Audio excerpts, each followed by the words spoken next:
Broiler মুরগির পানি শেষ হয়ে গেলে পানির পট ছড়াই ফেলাইতে হবে। এরা প্রচুর আইসা, এরা কোনো সময় যে পটে পানি খাইবে এরা খালি ওই পটেই ঘুরতে থাকবে, এর সামনে যে পট আছে ওই পটের সামনে যাইবে না। এজন্য ব্রয়লার মুরগি পালার সময় এটা খেয়াল রাখতে হবে যে পটে পানি শেষ হয়ে গেলে ও যত দ্রুত সম্ভব পানি পট ছাড়াই ফেলতে হবে।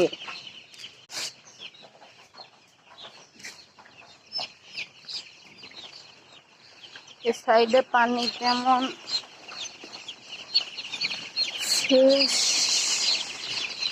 হইছে, ভালোই হইছে। আমরা পানির পট দেখে